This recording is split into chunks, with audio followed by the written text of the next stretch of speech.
Yesterday, we acknowledged the fact that discipline is necessary in order for one to learn, but many do not see the point of trying to learn.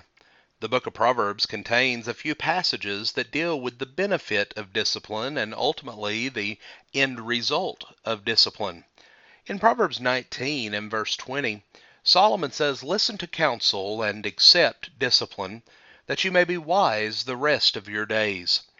The New American Standard Version translates the second part of this verse, that you may be wise the rest of your days. The King James Version is slightly different, that thou mayest be wise in thy latter end. The former emphasizes a progression of gaining wisdom, while the latter emphasizes the goal of possessing wisdom in the end. Well, in either case, discipline is about our future rather than about our present. In the future, the discipline that leads us to grow in knowledge from God will result in wisdom, in understanding, and in honor.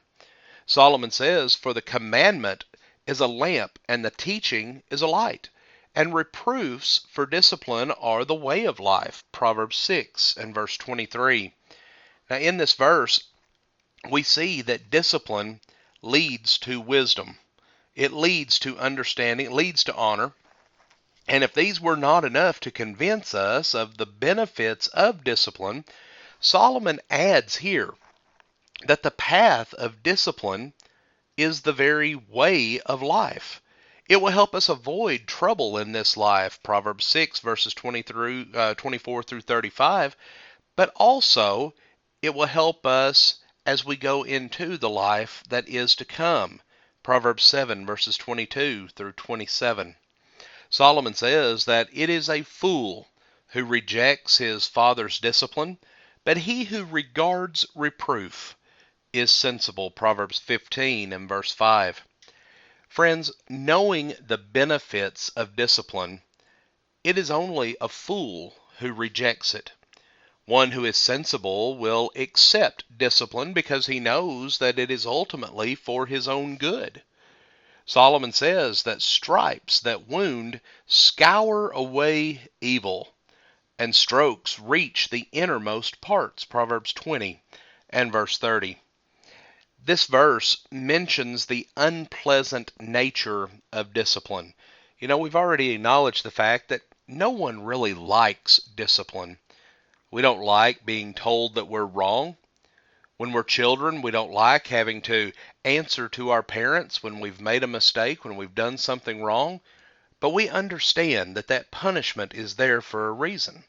That punishment is there to teach us, to train us up in the way that we should go. This is why Solomon makes the statement that he that spares the rod. Now, this is not talking about beating your children. It's talking about the rod of correction, the discipline of your children. He that spares the rod hates his child. What this is indicating is that every parent who truly loves their child and wants to bring them up in the nurture and the admonition of the Lord, who wants them to grow up into well-rounded, moral, honest people, they're going to discipline their children when it is necessary. When those children do things that are contrary to their parents' guidance, and especially when they do things that's contrary to the will of God, then the parents must step in, must discipline those children to train them up in the ways of the Lord. But discipline is not just about punishing wrongdoing.